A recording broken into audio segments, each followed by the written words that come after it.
As always, let's start by taking a few deep breaths.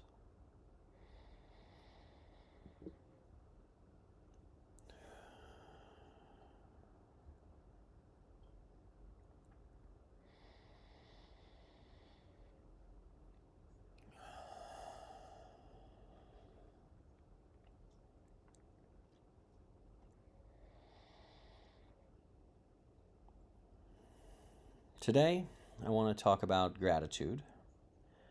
For me, gratitude is a bit of a four-letter word, I think, because so many of us have been told to practice gratitude, to write in our gratitude journals, to find gratitude in small things, um, all of which is true and helpful. The problem is that in our culture today, it feels like we're being told to practice gratitude as if we're trying to be sold something. Buy this gratitude journal. Join this gratitude retreat for $1,000. Gratitude has been positioned as this key to unlock everything.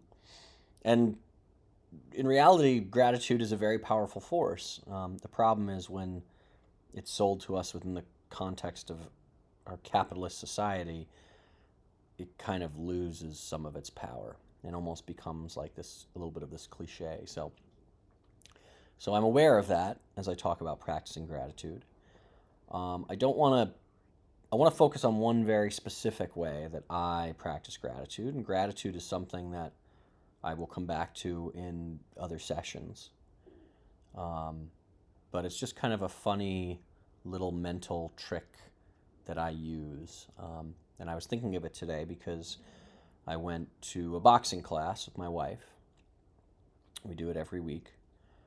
I'm not someone who looks forward to the gym, who looks forward to exercising. I know that these things are good for me. I like the feeling that I get after I do them. But I think, like many of us, when I'm signing myself up to do it or getting ready to go do it, it's always this moment of like, am I really going to go and do this?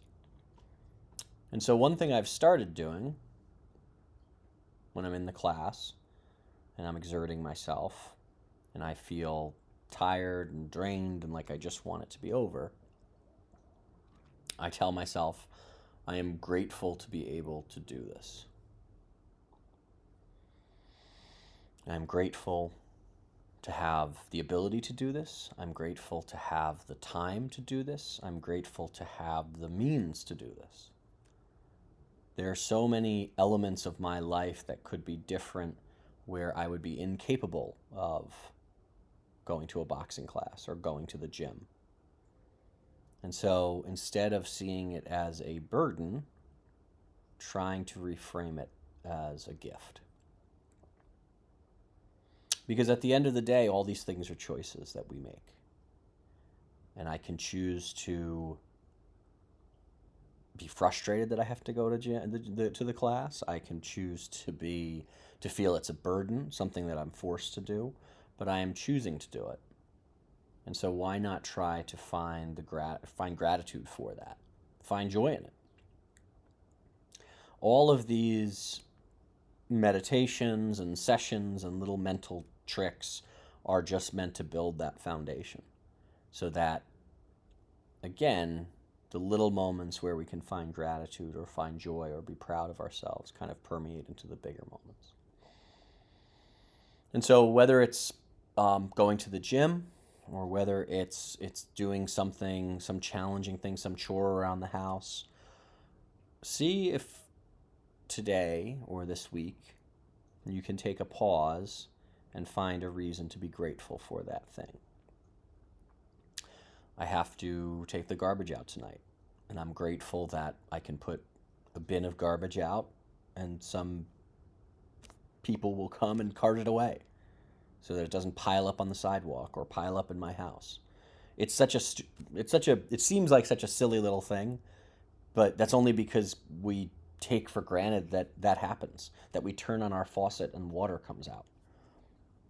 These things that are just so embedded in how and automatic in how we go about our daily lives, if we find gratitude for them, that gratitude will, you build a well of gratitude for the future. And so again, as you look forward into tonight and your week, are there places where you can find gratitude that you might not have otherwise? And keep it small. It doesn't have to be, it doesn't have to be a big thing, but the idea is you keep it small, and by finding the gratitude in the small things, again, you find gratitude in the bigger things. So I hope that helps as you start your week.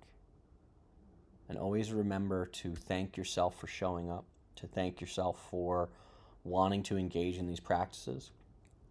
They will have profound effects on your life. Until next time.